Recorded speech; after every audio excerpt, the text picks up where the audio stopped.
Good afternoon, everyone, and thank you for attending Dear CANY COVID-19 Diaries from Prison, sponsored by Humanities New York and hosted by the Correctional Association of New York, or CANY. My name is Felicia Henry, and I'm a research fellow at CANY, and I'll be your moderator for this program. Each of the 37,000 individuals incarcerated in the 52 prisons across New York State face a unique risk of contracting COVID-19. Prisons and jails have become hotspots of COVID-19 transmission at the same time that rates are falling in the communities around them. COVID-19, compounded with incarceration, is a crisis that cannot be ignored. CANY is hosting this event today to assist in telling the story of how the coronavirus pandemic has impacted people in New York State. You will witness letters written to CANY by incarcerated people, videos and testimonies from directly impacted people and their families, as well as experts in the field to support documentation of the mostly unseen impacts of quarantine and contagion inside prison. This event is part witness, part protest, and part response to the spread of COVID-19 behind bars. It serves to hold space for each of the individuals incarcerated, often thought of as a number or a body, instead of the person that they are. The letters that you'll see and read, and the videos and audio that you'll see and hear are not entertainment. Neither are they a recounting of a faraway issue. They are shedding light on the very real, very tangible, very present experiences of individuals on the inside and the people who love them. After my introductory remarks, I'll play a series of videos, pausing between them to provide commentary and context to what you're seeing and hearing. I will not read the letters out loud, as I'd like to let their words be their words, and for you to attribute your own meaning. Imagine this as a true gallery experience. Before I begin, I want to acknowledge and honor the lives of every single incarcerated individual who has lost their life to COVID-19 behind bars, including and especially the 18 individuals who have lost their lives in New York State prison. Let's have a moment of silence.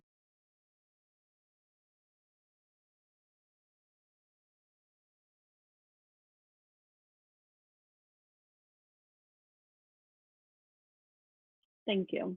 I'd like to now turn your attention to the first video. But men and women in prison, you know, their voices are not heard. People tend to pay them no mind because they're invisible.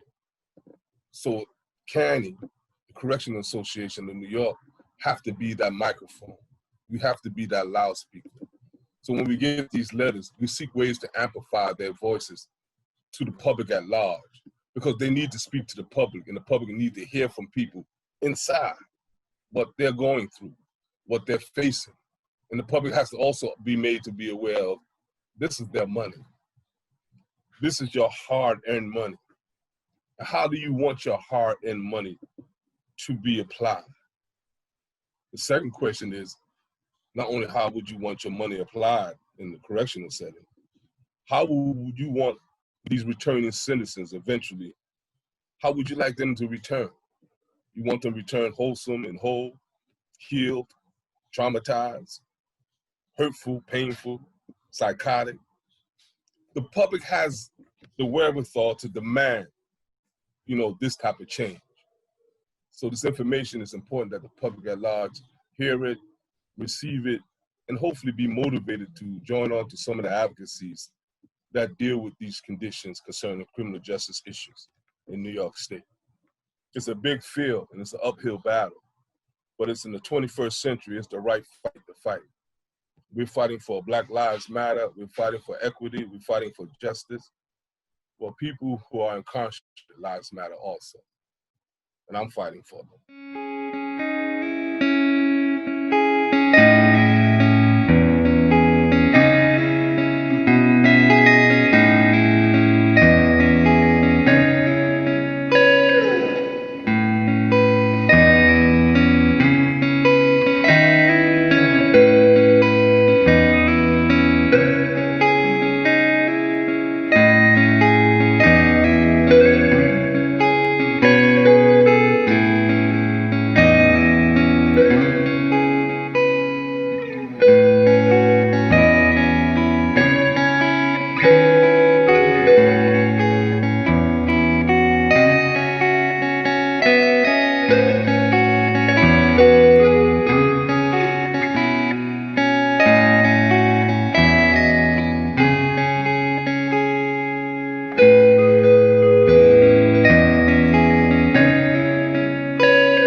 And we went that weekend after COVID was open, after COVID kind of, after they opened up the facilities. They said that we can go visit him. And we went we drove from New York 4 hours to go visit him. It took us about 4 to 5 hours to get there. When we got there, they said we don't have nothing that's authorized for you to visit him. They said we can't see him. Mind you, others was able to see their loved ones or whoever, and we weren't able to see them. And we asked them why, and they said, well, he's in a certain part where COVID is still going on, quote unquote, they say, and they didn't open it yet. The video opened with Terrell Muhammad here at CANY, putting in context why CANY's work is so important. As COVID-19 continues to be a global pandemic, and as we prepare for possible future waves, CANY's authority under state law to monitor prisons and report findings to the legislature and the broader public has heightened significance and relevance. Documenting the compounded vulnerability of incarcerated people will only continue to be crucial, especially if COVID-19 grips the country as it did during its onset once again. The letters documented being unsure about how to protect oneself in an environment that often denies personhood, the susceptibility of incarcerated individuals to the virus being brought in from the outside, invalidation of concerns of contracting the virus, changes in prison policies that separated incarcerated individuals from their loved ones, and the ever-present fear of dying from the virus. What does COVID-19 look like in New York State? Well, almost 1,200 incarcerated people in New York State have tested positive for COVID-19. This month, between September 30th and October 20th, there are 388 more positive tests. Of these, one person has died, bringing the total to 18 incarcerated people who have lost their lives to COVID-19 while incarcerated. There are 359 active cases today, and that is 353 more than at September 30th. The percent positivity month-to-date rate is 5%, which is 2.5 times the rate to make the entire New York State prison system a microcluster.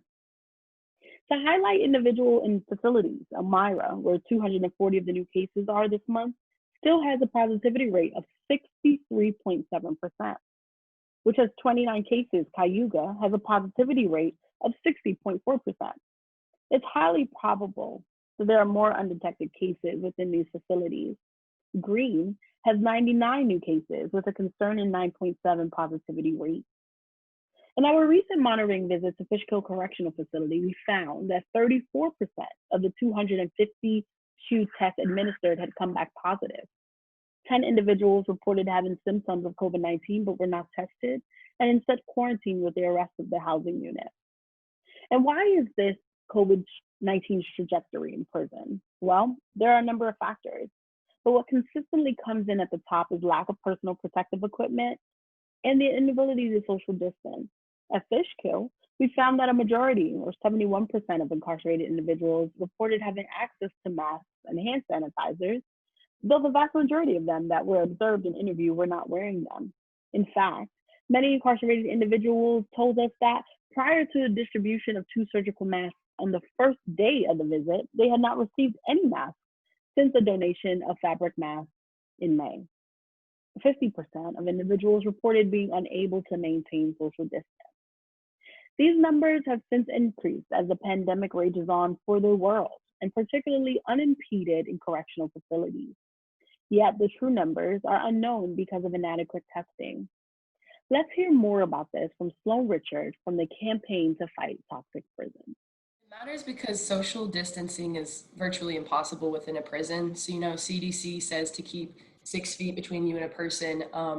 But most prison cells on the smaller side are going to be like 6 feet by 7 feet. On the larger side, 10 by 12. Like that's a very roomy cell for 2 people that we don't have cells like that here in Texas.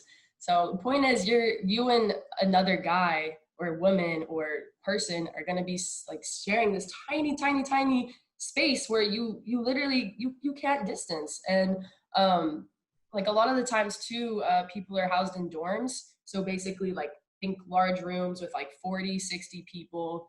bunk beds, just all on top of each other. And it's just impossible because prisons are already overcrowded.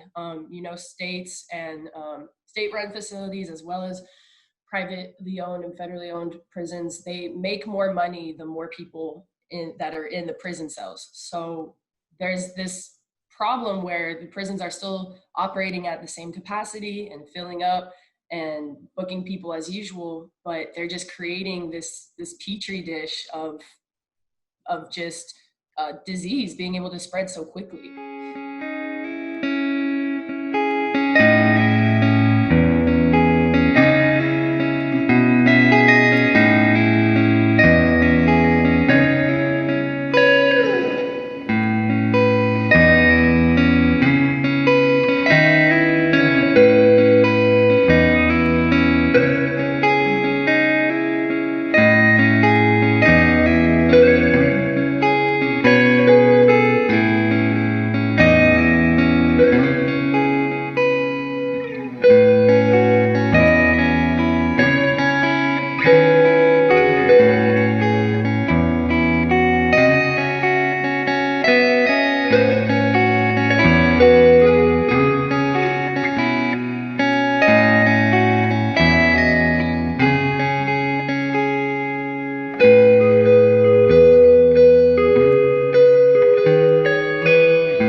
And I remember battling that. I remember when the TB, or the AIDS was really serious because we didn't know how people could catch it.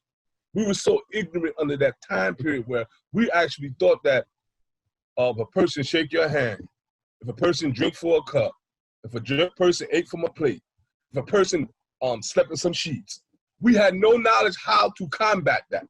So in our ignorance, what we were doing, we were discriminating against people and harming people because we didn't know. So the men inside, when they see somebody coughing and sneezing, that could. It matters because social distancing is virtually impossible within a prison. So, CDC says to keep 6 feet between you and have to constantly fight. You got mental because we didn't know. So the men inside, when they see somebody coughing and sneezing, that can be a trigger for a violent act. Because the guy can't empathize with him, he's trying to save his life. You see? And if you got mental health issues, you can't empathize with anyone because you ain't your right state of mind. So these are all the things that occur and that people who have mental health issues have to constantly fight. More so now, because the staff that do come on that's mental health services now, what they're doing now is patchwork. Because initially you didn't do the job from the gate, you see? It's just patchwork.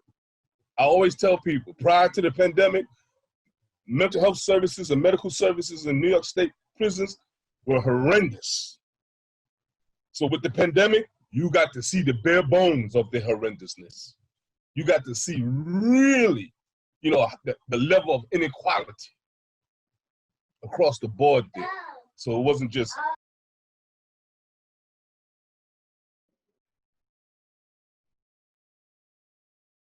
you really got to see the inequality. Sometimes inequalities manifest themselves in knowledge. Our visit to Fishkill revealed that many incarcerated individuals did not seem to have access to proper education on the risks of COVID-19 and how best to take care of themselves during the pandemic, including how COVID-19 tests were administered, proper mask usage, and even the signs and symptoms of COVID-19. Individuals expressed frustration and fear in response to the scarcity of early release opportunities and the lack of consideration for clemency. Prison does more harm than good, observed one individual. It puts excess strain on families. It's like double sentencing. This is warehousing, said another. The system makes you lose hope. One individual described his perception of his vulnerability this way: we're like sitting ducks. COVID-19 has disproportionately impacted communities of color, individuals in poverty, and those who are already marginalized, who face discrimination in institutions such as healthcare, employment, and the criminal legal system. Incarceration, in many ways, is the result of failed responses from the systems designed to help individuals meet their daily needs, not simply the result of crime. In this next video, we will witness this compounded social vulnerability. We're highly concerned because also as a kid, he, not a kid, but like in his teens, he contracted pneumonia, and they had to do a surgery on him, which was not really necessary. The hospital did a surgery on him, and one of his lungs collapsed. So since then he has respiratory issues. So with us not speaking to him, we were very concerned because, he would get asthma attacks and things like that. And I know they say with COVID and any underlying issues, something can happen, more rapidly.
Earlier this year, CANY conducted a family survey with over 100 family and friends of incarcerated people. When asked what the concerns of their incarcerated loved ones were, the top three were lack of personal protective equipment at over 86%, concern about medical treatment at over 67%, and facility staff response to COVID also at over 67%. When asked what their own concerns were, the top three were COVID infections at the facility at over 84%, lack of preventative measures in the facility at over 78%, and the impact of their loved one's mental health at over 73%. When asked to rate their satisfaction with the response of docs of the Department of Corrections and Community Supervision to COVID, over 44% of them rated docs at a 1, the worst rating on the scale, and over 95% of them rated docs the 4 lowest ratings on the scale. The majority of respondents, as you see here, 64.8% of them reported that their loved one had a medical condition that placed them at higher risk for complications from COVID-19. Our qualitative analysis also revealed that respondents were concerned about a number of serious health issues, which are known to be risk factors for those infected with COVID-19. In open-ended comments, respondents worried that underlying physical and mental health problems would exacerbate the effects of COVID-19 if their family member or friend should become infected. Among these were cardiovascular disease, cancer, asthma, chronic obstructive pulmonary disease or COPD, and multiple mental health disorders such as schizophrenia, bipolar disorder, and anxiety and depression. Incarcerated individuals face poorer health behind bars and thus are at heightened risk of being infected by and dying from the virus. Let's turn to our final video, the final gallery. Why does COVID-19 matter for incarcerated people, and what should we do about it? I would say to the public that it's important that we stand together. And just because you don't have a loved one or you don't know anyone who's incarcerated, it doesn't mean that it's not important, because you just never know when the shoe is on the other foot. Honestly, I was that person when it didn't, with all that's going on, even besides the virus. In the midst of everything going on with even the Black Lives Matter movement going on, I wasn't concerned because it wasn't affecting my family. But it's important that we stand together, because two voices is better than one voice. We all need to stand together, and I feel like we're more powerful when we use our voice. This is an open secret, but it's an embarrassing secret because, we keep it hidden. We don't want nobody to know about our distant relative or immediate relative or family member, you see? But we need to let everybody know that we all know someone that's incarcerated. And that person that's incarcerated that you personally know, how do you view them? You don't want to throw it away and key on them. You understand that they had some hard times and they made some bad choices, but they're not really bad. They weren't born criminal. Circumstances, surroundings, these are the things that accumulated effect that brings upon crime. And we call them crime-generated factors. Poverty. If you have no money, you're going to do something to survive, And our communities, poverty is the major generating factor that pushes crime. I'm sorry, it's such a simple answer, but I feel like people just need to understand that incarcerated people deserve human rights, because that's literally, I think we have this mentality. We love retribution so much in society that's just like, oh, well, that person messed up. Okay, well, they deserve it. And so I feel like it's really easy for just the public perception of prisoners to just be like, okay, well, it doesn't really matter. Why should we spoil them because they didn't do anything to deserve that treatment? And one, that's operating off of a really false notion that every incarcerated person is a bad person. That's a really problematic, I think, stereotype that a lot of people hold unless they have a loved one in prison. I think people who aren't connected to the issues, which is about half of the population. I think 1 in 2 people have a loved one in prison or know someone in prison. So it's about half of the population that just really is pretty ignorant on prisoners' needs. So yeah, I would just say really recognizing their humanity, recognizing that just because of their circumstances, just because of their past, that doesn't negate their need for human rights. Because honestly, I just really think that booking people and introducing people to a disease is a human rights issue.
Take a second to pause right here because I want folks to really absorb these last set of letters. This last line in particular, I have a lingering fear of dying from a virus that has no cure. Right before we wrap up these last set of videos, I want us to recognize that this very sentence echoes the sentiments of many people around the globe. And so we see incarcerated people with the same feelings, the same kinds of experiences of fear as all of those in the so-called free world. So let's continue to hear the video and watch the video for closing thoughts, and then let's talk about calls to action. So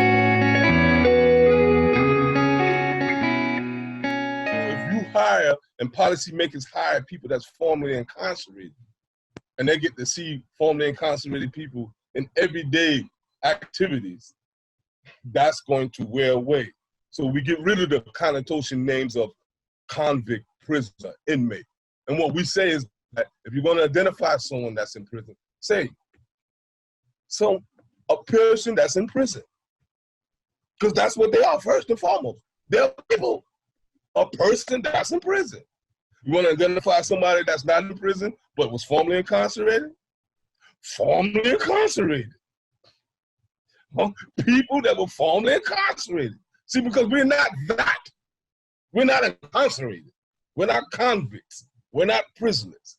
You know, and once you take that language and change it now, people now have to see you in a different light. If they continue to use the new language, they can't see you as that.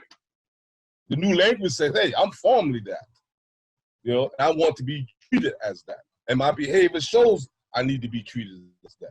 So once they get us around them and they see us in our everyday activities amongst them, they will know that, hey, you know something, we've drawn away some of the most valuable talent and brains that we have in American prisons. We have some of the answers to many of the problems that affect America right now. Let some of the elders out who've been through some serious circumstances I'm talking about pandemics. I know brothers that been in Vietnam and been on the Agent Island. You know, they know what to do under these circumstances. Let's take their advice. Let's call upon them for answers. And my personal concern is just the continued spread.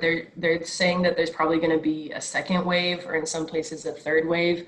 So I really feel like there needs to be policy enacted like now, as soon as possible, just to reduce the numbers in prisons.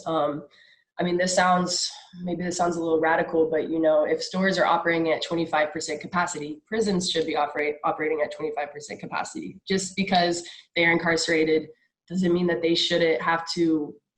doesn't mean that the prison shouldn't have to abide by CDC regulations. So I would really like to see legislation that actually reduces the amount of people booked into jails, as well as prisons. So an example, here in Houston, we just passed a cite and release policy. So basically, if they pull you over for something and it's a misdemeanor, they will give you a ticket instead of taking you to jail. So that's not perfect. That's still pretty classist to give a ticket and be like, here, pay this. But definitely, I think that's a step in the right direction, thinking about, okay, what can we do to where we're not filling the prisons and jails at this rate that we're used to. And I really do see it twofold, because like as an abolitionist, divestment is like so key to what I want and what I believe in, but especially now during COVID, because like you said, I don't think it's going to go away anytime soon based on how our government is dealing with this. So yeah, I really just think like instead of them just saying, oh, well, it'll pass, like, no, we need to make changes. And I really see that as coming through legislation. So our hope is that this event will give space to incarcerated individuals, bring them from invisibility to visibility, and mobilize action to demand justice, because incarcerated lives matter. We have a few calls to action for you as attendees and the broader public. The first, learn more about COVID-19 behind bars. It may sound simple, but we must be informed before we can take action. There are a number of reports recently published, including ours just today, about Fishkill Correctional Facility. The links will be posted in the chat. And so you have CANY, you have Reuters, you have the National Academy for Sciences and Johns Hopkins, just to name a few. All of those reports are available. So learn more about COVID-19 behind bars. The second is get caught up on major changes in policies and legislation. Both New Jersey and California in the recent days have passed legislation to release individuals from prison because of COVID-19 or decarceration. And those links will also be posted in the chat. Get to be familiar with what's going on and be able to be versed in these things. And then engage your local elected officials. So the New York Senate hosted a hearing last month on COVID-19's impact on prisons and jails in New York State. Call them. Ask them about the follow-ups. Ask them about strategies and proposed strategies and ideas that they could be working on. Next, follow CANY's work. CANY is the only independent prison oversight and monitoring agency in New York State, and only one of 3 in the country. We play a significant role in amplifying the voices of incarcerated individuals and their families. Follow us, get on our listserv, follow us on social media, and get involved in the things that we're doing. And lastly, humanize incarcerated people. I'll say that again. Humanize incarcerated people. They deserve dignity, respect, and personhood. And our hope is that this event has centered that reality. I want to give a special thank you to all of the folks that had interviews with us. A special thank you to Jemima, our intern, who conducted those interviews. And a special thanks for all of you, all of the attendees that are here today that thought it important to take some time out of their day to learn more and to see more and hold space for incarcerated people. We are very grateful, and we hope that you will continue this work, that you will take these calls to action and demand justice for the people that are inside during this pandemic. Thank you so very much, and have an excellent, excellent rest of your day.